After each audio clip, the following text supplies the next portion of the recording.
Right now, our city council has a very, very strong opinion of where that money should go. Yeah. And it's very limited in its scope, and it's generally in the same place. And primarily that's going into 6 neighborhoods that I'll call inner city neighborhoods in Provo, and is going into residential homes in several different conduits to fix those homes up and try to get single family residents in those homes. And my personal feeling is that's a wonderful use for the money. It's probably too dominant of a use to put all of our money there. That money will go to help us in our downtown area. We could put streetlights, for instance, up in the downtown area, which it dramatically needs. So I would like to see us enlarge our scope a little bit of that money.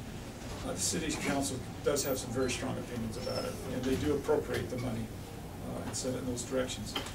One of my feelings is that it's not the only source of money from the federal government, and that we shouldn't depend on that as a city. We tend to get caught in this trap a little bit of it's this small little pot, and so we fight over the little pot. I think we need to enlarge the pot also as well. And a lot of that's private sector. More than anything, it's our private sector that we need to get involved in the downtown area. I guess then it's just a follow-up question. I know that a lot of our cities here in Utah use lobbyists to go back to the government, you know, and lobby for money, just like any other lobbying group would. What are your thoughts on that? Is that something that you're like, well, might as well, or do you think that needs reform on the part of our city, or? That's a $1 million question. I think our current politicians in Utah are caught with that exact same question. And basically what it boils down to is we're pretty conservative here in Utah. And we're not real crazy about all the stimulus money. Are we hypocritical if we go back there with our handouts saying, okay, well, since you're giving it out, we'll take some? And I think you've seen our state legislators try to walk a very fine line between what they take and what they don't take. And what I've observed is if there are too many strings attached to it, they won't take it. If there's not as many strings attached to it, they'll take it. I don't have a good answer for you. I really don't. It's a difficult question. How can, as a city, we turn money down that we desperately need to build our infrastructure that we sent there? Does that make sense? We all sent that money there. How do we turn that down? Yet, how do we subscribe to that handout? I mentioned 8 principles. One of those 8 principles is the government should not do for people what they can do and should do for themselves. And I would like to see us do that in Provo. We have the ability. Our resources here are incredible. So I don't know exactly where I would draw that line. It's a good question. John? Yes, Dave. I have a little experience in the neighborhood. Dave's the neighborhood chair. Former. Oh, okay. I believed in term limits, so I retired myself. My grandma, who was with BYU for years, name was Cleo Worsley, who ran the Sharp Lady, and she lives south of campus. But she used to tell me that Provo's biggest problem was the not in my backyard syndrome, and that we lost the mall to Orem because we weren't progressive enough to see through the future. How would you, because if you can look at the map now, we are landlocked, we're almost built out. It doesn't take a brain surgeon to see what's left. And so the choices we need to make as a city are just, I think, the biggest things we need to do as a city. And how would you handle this as a negotiator? The Grandview issue of the exit, that affects Grandview, but how would you handle the neighbors versus saying, well, one of the reasons why I believe Orem has beat us is because they've been willing to make the hard choices and say, we're coming through. Yeah. It's for the future of our city. And if you look at 8th North. 8th North in Orem, the Costco 8th South, they just plowed, yep. The Costco, and then when the gal back here brought up the Center Street, coming off the exit, if you look on the map, how would you overcome our... Let me give you the best answer I've got. I'm going to point to the school board, because they had an issue with Grandview a couple of years ago. They wanted to close one of their schools. And there were a lot of people in Grandview who did not like that. And they, in my opinion, did a masterful job of going to Grandview and pulling them in on the decision.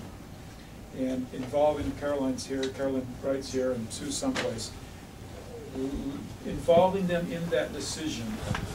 And they made a good decision. They ended up closing the school, and the people in Grandview actually felt okay about that, at least most of them did, at the time of the closure, where they were very opposed to it to begin with. And I think when you bring good people in and you sit down and say, what's best for our city, they will come up with good answers. The worst thing to do is to sit back and secretly plan against Grandview, and then announce when it's too late for them to do anything about it. Well, how are they going to feel about that? And are they going to oppose that? Absolutely, and they should. But if we go to those residents and we say, well, let's work this out. I've seen UDOT give me ideas and sketches for a number of choices down in that area that wouldn't impact them in a negative way. Well, which ones do they prefer? Which ones work best for the city? Which ones accomplish our goals? I don't know. But until we sit down and we bring those people in, the same way we would respect you in your neighborhood if we were going to do something, or we should do in your neighborhood. That roundabout's a good example. Where you would love to have been involved in that process. They put a roundabout in our neighborhood, and it's nice, but you would reprove it, wouldn't you? Well, it doesn't work. Yeah, and you know right how to make it work, don't you? And see, there's a great example. Dave, at the time, was the neighborhood chair. He knew exactly how to make that roundabout work. All they had to do was bring him in, involve him in the process. Now he drives around it, and he probably cusses under his breath at the city every time he goes around it. And it doesn't have to be that way. It's actually, that roundabout's the 3700 North roundabout.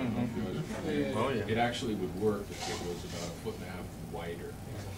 And the engineering department knows about it. There's supposedly money dedicated to it, but it hasn't been fixed. But I just think everybody that's here who's going to help on your campaign should realize that, as a citizen, the city of Provo it's not really a whole lot of new. We're a rebuilding city. We have to make the choices. And one of the reasons I'm supporting you is exactly what you just said, how you would handle the potential Grandview exit. We have to come together to get these changes done, and that's why I'm supporting you. Is because we are a built-out city, and we have to rebuild Provo, and that's going to be tough choices. Yeah, and I look at this first. And disruption.